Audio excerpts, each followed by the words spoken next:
The royal family is besieged right now. Our king has cancer. Princess Catherine's recovering from serious abdominal surgery that will keep her away from public duties until at least Easter. The monarchy is unquestionably still finding its footing after the death of the late Queen. But through every crisis, one man has stood firm against the barrage, resolutely maintaining a pretty special gift for making everything all about him. Yes, Prince Harry is back on our screens, and I suspect a lot of people shared my excitement when they heard this. In moments, the Duke of Sussex will be hurtling headfirst 60 miles an hour down a winding track of ice in the mountains of Canada. Well, fortunately, Harry emerged unscathed and made it back up the slopes to deliver a heartwarming message of peace and reconciliation. At least that was the plan. You see it on a day-to-day basis. The strength of the family unit coming together. How have you processed the fact that there's so much happening back with your family? I have my own family, right? So as we all do. Yeah. I've got other trips planned that would take me through the UK or back to the UK. I'll stop in and see my family as much as I can. Really? Even in a schmaltzy softball interview with American breakfast television, Harry is prickly and defensive, and with good reason.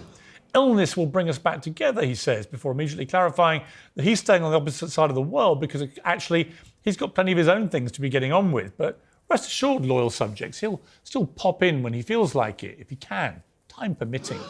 Later in the same interview, Harry makes a stunning admission that he's now considering becoming an American citizen. Would you think about becoming a citizen? I have considered it, Yeah? Yeah. What would stop you from doing it? I have no idea. You know what it might be? You have to give up your titles if you become a US citizen.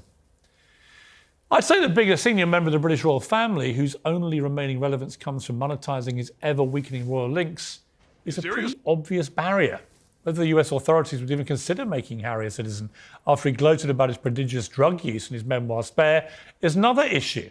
And just hours after revealing that he might abandon Britain for good, Harry began his briefings all over again.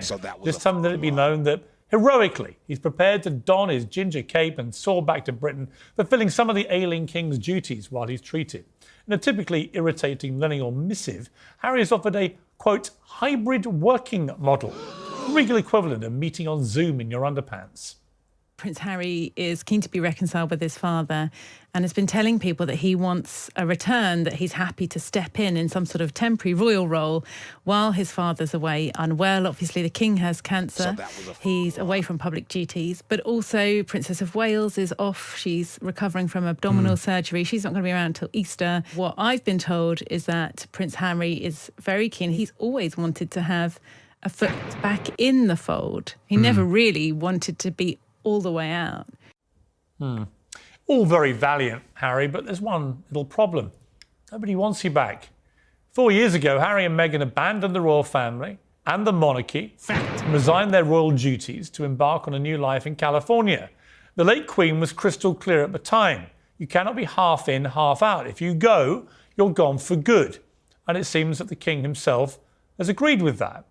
Harry jetted into the UK immediately after hearing his father's cancer diagnosis. No one can criticise him for that. But he might have been surprised at the less than hearty reception. The King's aides made Harry stay in a hotel.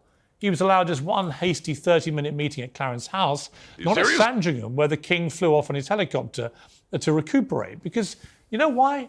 They were kind of worried that they wouldn't get rid of Harry, and also a little bit worried that someone who's committed all the private thoughts of his family to books and podcasts and television interviews in a scathing, derogatory manner might just do it all over again.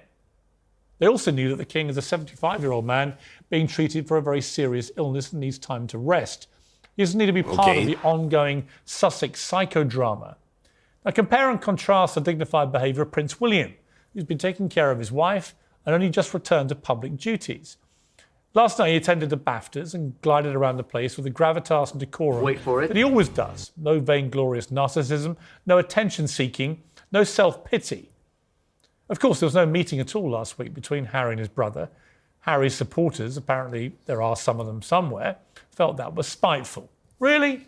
They must have had the recall skills of a goldfish or President Biden. Don't forget that this time last year, the royals were still reeling from Harry and Meghan's Netflix show, which condemned Britain and the monarchy as irredeemably racist and torched the reputations of their closest family members. Are you serious? It was terrifying to have my brother scream and shout at me, and my father say things that just simply weren't true, and my grandmother, quietly sit there and sort of take it all in. Harry went on to maul his own brother in that show and smeared his own father, the king, as a liar. The monarchy was directly accused of destroying two of its own to protect itself. Even the late Queen was appallingly presented as a dupe, manipulated by sinister courtiers in a dark plot to smear the poor Sussexes. As if that 6-hour onslaught of sycophancy and sedition wasn't enough, along came the memoir. Across 416 pages of pure poison, the Prince of Privacy revealed toe-curling details about excruciating and deeply personal disputes with his family, including this about his brother. He grabbed me by the collar, ripping my necklace, and he knocked me to the floor. I landed on the dog's bowl, which cracked under my back, the pieces cutting into me. Well, we all laughed, of course, but do you think William laughed at that? The man who will be our next monarch would laugh at being ridiculed and mocked in that manner by his own brother? Is it really any wonder that Prince William wants nothing to do with him? The Prince of Wales is now facing up to the massive responsibility that awaits him as Britain's next head of state, but his own brother has gone out of his way to shatter his reputation and that of his wife. Why on earth would he want to reconcile with someone like that? It's been a relentless one-way attack. That was a low point for Harry, but Harry, well, he can always find a way to go lower, digging deeper and deeper until he finds the gutter. He called Camilla, the new queen and the love of his father's life, dangerous and a villain. Reportedly, he refused to even be in the same room as her when he came over on his mercy mission last week. Harry's also boasted about his drug use and losing his virginity. He revealed the number of people he killed in Afghanistan, breaking all normal rules of how the military behave. He spilled details from intensely private conversations with the king, who'd begged him not to make his final years a misery. We don't need to wait for history to judge how he's getting on with that. And as the global media he supposedly loathes gorged on the red meat he'd tossed them, Harry did precisely what any dignified member of Britain's proudest institution would never do. He toured with TV studios with lurid tidbits for clapping seals. Well, good evening from London. Welcome to Piers Morgan Uncensored. Harry and Meghan's claims about supposed racists in the royal family have left a predictable and poisonous legacy for the last few years. We live in an age where grievances are given the benefit of the doubt, where the establishment is toxic by default, where my truth apparently means more than the truth. They knew the power their words would hold, and many people across the world took their words at face value. Now, almost 3 years on, Britain is still dealing with the fallout from this. Wait for it. Also, concerns and conversations about how dark his skin might be when he's born. What? About how dark your baby is going to be? Potentially, and what that would mean or look like. Are you serious? Hold up. There's Stop several right now. There's several conversations. There's a about conversation with you with Harry about how dark your baby is going to be? Potentially, and what that would mean or look like. And you're not going to tell me who had the conversation? I think that would be very damaging to them. Okay. Compartmentalized They were concerned conversations. that if he were Are to you serious? brown, that would be a problem. Are you saying that? I wasn't able to follow up with why, but that if that's the assumption you're making, I think that feels like a pretty safe one.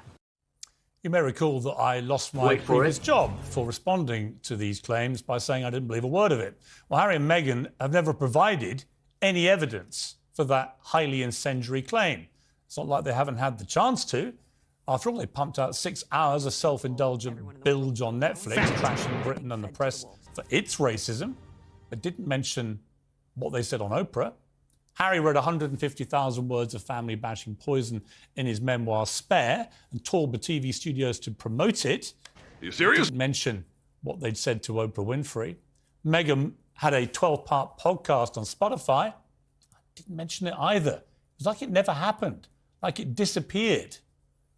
Clearly, neither of them gave a damn about royal protocol or family privacy. In fact, they built a whole industry around violating their own privacy and that of their relatives. But sort of backing up those claims about racism on their relentless publicity tour, Harry did a sort of strange U-turn, didn't he, a few months ago? Tried to pretend they never said them. It was us. It was the media. In the Oprah interview, you accuse members of your family of racism. You don't even... Well, of... The British press said that. Right. Did Meghan ever mention that they were racist? So that was a f***ing lie. She said there were troubling comments about there was concern about his skin colour. Right. Wouldn't you describe that as essentially racist? I wouldn't, not having lived within that family. Took him 2 years to do that U-turn. 2 years.